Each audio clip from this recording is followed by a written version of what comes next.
Hey fam, welcome back to the Sizwe Mpofu-Walsh Xperience, or SMWX. On this channel, I usually explore South African politics through interviews and analysis. But I've got some requests to do some more academic-focused content. As someone who's just recently completed my doctorate at Oxford, I've gone all the way through the academic stages. And I wanted to share some of what I've learned today in this video about how to study for exams. I wasn't always the best student, but as my academic career progressed, I learned more and more about how to study and how to learn. And learning how to learn is one of the most important things you can do in life. It's kind of a master skill, so I wanted to share some of my insights to see whether this is useful for you. So if you find this kind of content useful, comment down below and I can make more videos like this.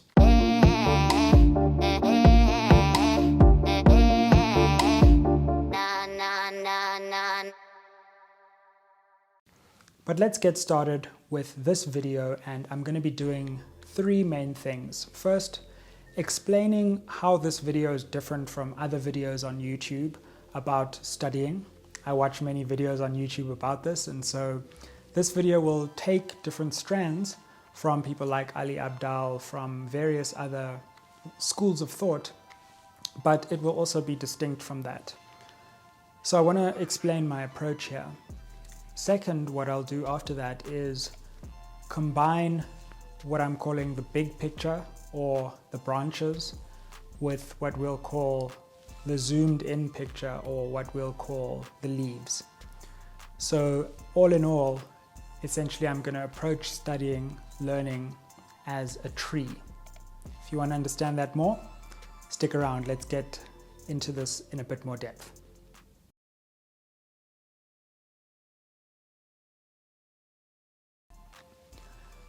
Okay, so there are a number of videos on YouTube about how to study. All of them are really great. Ali Abdaal, I absolutely love, the doyen of YouTube study videos. There are many videos which specifically speak to people in medical school. I actually happened to study for my doctorate in international relations, so I come from more of a social sciences background, but I also studied economics, politics, and philosophy. So med school seems to be a big craze, and they've got a whole world going on there. But there are also some videos about other subjects, but there's really a missing link, I think, in some of these videos, or at least I think there's a way that what's being said could be advanced. And let me suggest the view of studying that I have developed. So you need to think of learning like a tree. Now, many of the things on YouTube are about how to understand the leaves of the tree. And this is really important. When you're studying, you need to know detail, you need to know facts, and you need to have those at your fingertips. But if you're just concerned with studying the leaves without appreciating how they link to the branches, how they link to the trunk, or even how they link to the roots, then you can be misled, or at least somewhat misguided. So what do I mean? Well, Anki, I'll explain what all of this is in detail later, but Anki, flashcard memorization techniques, being able to memorize facts, that's really great for the leaves.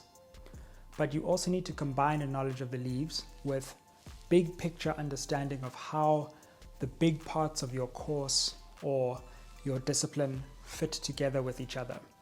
And once you can combine those things, once you can zoom out and see the big picture and see how different things combine, even how those things combine with your other knowledge, and you can zoom in and see the details, that's when you've really mastered and grasped your subject. So in the remainder of this video, I'm going to be going through some practical tools which will help you to understand and appreciate this tree model of studying. So let's get into the next section.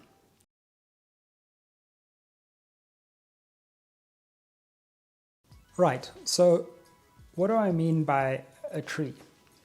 So let's look at each of these components. Let's say you are studying a course, you're preparing for some exams. Let's look at a course you're taking.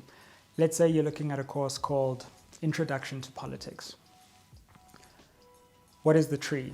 Okay, a tree has got a trunk, it's got branches, it's got leaves, and it's also got roots. So let's start with the roots. Well, roots are what you already know. You already know many things, but often you fail to link them to your subject and you think you're starting from a blank canvas. But actually, a subject is about linking new things with what you know. So when you come to a subject, always try to think, what do I already know about the subject? And then attach that to what you are then to know. So the roots are kind of where you start. The trunk is the subject itself. Let's call it Introduction to Politics or Economics or Cardiology or whatever. That's the subject as a whole.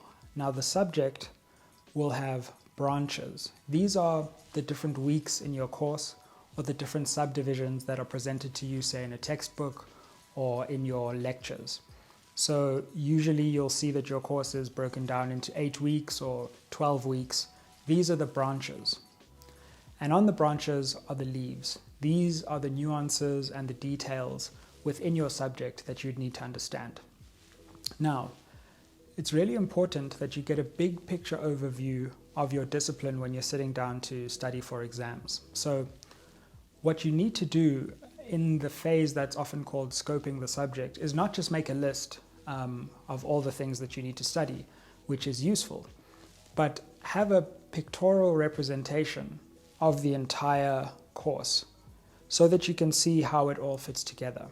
That's better than a list because it also helps you to find and make connections. So a great tool for this is a mind map. Now you may have heard of mind maps, but using mind maps is a really specific art, and mind maps are really brilliant for the big picture overview. So for example, with your course, you'd put Introduction to Politics in the middle, then you'd have the different branches of the course, let's say they're 8, week 1, what is the state, week 2, what is democracy, week 3, legislatures, etc. And you'd then start developing this pictorial representation of the big picture of the course. And just when you're doing that, just when you're scoping like that and making those connections, you can suddenly start to see, oh, week 3 actually is linked to week 7. And there's an interesting link, oh, the reading for week 8 is actually similar to the reading for week 3. So if I read these, then I'll understand both weeks. And you can start to see how the different interconnections are made. So when you're scoping the subject, before you really get down into the details and really sitting down to memorize, it's important that you can see the subject in its totality, that you can see the trunk, you know how it links to the roots, what you already know, and also you can see the branches. And once you've done that, you're in a much better place to do what most people throw themselves into, which is to see the leaves. Now the leaves are important, and in the final part of this video, I want to talk through some strategies about how you can make sure that you not only have a good understanding of the big picture, but you also understand the details.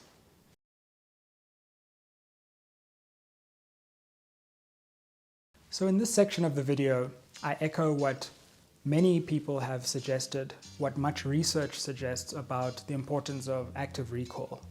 Now, active recall and spaced repetition are very important aspects of how to memorize.